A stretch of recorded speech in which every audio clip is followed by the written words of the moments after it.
Well, the USGA and R&A made some big news, making new exemptions for LIV golfers to play. For the U.S. Open, the leading point earner on LIV among the top three not already exempt through LIV Korea will get a spot at Oakmont. Now, as for the Open, the top player not already exempt in the top 5 of the LIV standings after their Dallas event will get into the Open at Royal Portrush. Obviously, guys, this is some very big news. Bob, for you, what was your reaction when you initially heard the news? I wasn't overly shocked, to be perfectly honest with you. I thought this might be something that was coming. And not, in addition to those two sponsorships, they've given these guys a stage up on the qualifying, right? They don't have to do the local qualifying. They can go right to the final qualifying, at least for the U.S. Open. But it does you sort of forget that there already are quite a few LIV guys exempt. Let's use the U.S. Open as an example.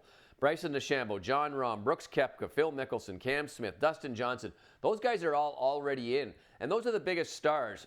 So you wonder who they're targeting here. I think one of the things that both these associations wanted was to show that they're not being mean to the two to LIV, and I think that they also, though, want some of these big names. They don't want to miss out on having some of the big names that are still in LIV, but most of them are already in it. So it's not a surprise. I think it's a peace offering. I think it's not a surprise that the new commissioner, Scott O'Neill, for LIV, the CEO, I should say, has taken over. He might have negotiated this a little easier negotiating with him than it would have been with Greg Norman, I assume. So I think there's a lot of reasons why this isn't a huge shock, and I think for the bottom line, it's good for both the tournaments. Mark, we were live on radio last Wednesday when the USGA side of this initially came out. The R&A made their announcement a couple of days later. This seemed to really come out of nowhere, but Mark, were you surprised to hear this news? I was surprised when it first broke, just because it kind of caught us off guard that we were live on the air on radio. But I kind of agree with Bob. I think this is more optics. It's more of a peace offering. A lot of the big names on the LIV series are already there at the U.S. Open. A lot of them will already be at the Open Championship.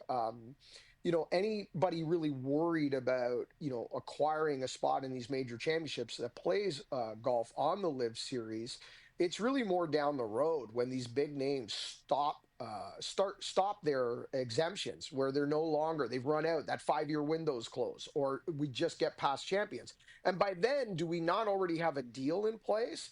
I mean, this week we've already had President Trump be approached by Jay Monahan and Adam Scott looking for a friendlier DOJ. Tiger Woods played golf with Trump looking for a friendlier hand from Washington. There's been legal issues. The DOJ's been all over the PGA Tour on this from day one. When the PGA Tour didn't want LIV to exist, they were under investigation for competition laws. Then when the PGA Tour announced that there was going to be a partnership with the Public Investment Fund and LIV Golf, then the DOJ had another problem. So, I mean, what side of the fence are we on this one? So the only thing I've been right on this entire thing, Adam, from day one, is that I knew as soon as that election happened in November that the PGA Tour would likely wait until January 20th, until the White House flipped over. So they thought they might have a friend to golf in the White House that can help this move forward. Other than that, I'm kind of scratching my entire thing at this process and guessing like everybody else. But I'm with Bob. It's a peace offering. It's only one spot. I don't think it means a lot in the big picture. So it's a peace offering. It's one spot. But is this the right thing to do? Bob, I'll go to you first. I think it is. I think the two sides have, at least from the players' standpoint, they've sort of broken down these walls. There are still some issues that they don't agree on, but I think they're sort of friendly. These guys all know each other. They're not all that outspoken. And I think if you're Rory McIlroy, you want Brooks Koepka in the field. You want Bryson DeChambeau. Maybe not Bryson DeChambeau because he beat him down the stretch last year at the U.S. Open. But you know what I mean. I don't think there's as much animosity between these players now.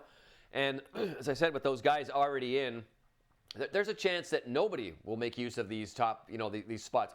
There's a chance that all the players at the top 5 and the top 3 in their respective tournaments are already in. So you don't really, I don't think it's an antagonistic thing between the players. And I think overall, for the fans, you want to see the best golfers in these two tournaments. You want if you're a player, you want to beat the best, and so you need a couple of openings for the LIV golfers to get in. What do you think, Mark? Before we turn the page on this, is this the right thing to do? Yeah, I'm with Bob. I think it's the right thing to do. I was never a fan of them trying to rework the official World Golf Rankings, regardless of Greg Norman lying to them from day one, and which Norman did from the very beginning about getting world ranking points. I don't think it was the official World Golf Rankings job to change their format, change their criteria, and bend it and break it to suit LIV. They made their choices, so I was always with the official World Golf Rankings when it came to that. But for this particular, throw them a bone, call it an exemption. I believe it's the right thing to do for what Bob outlined. And hey, listen, they run their tournaments. They have the right to decide who gets in, who gets out, and it's just one spot. It's very important that we keep these opens open.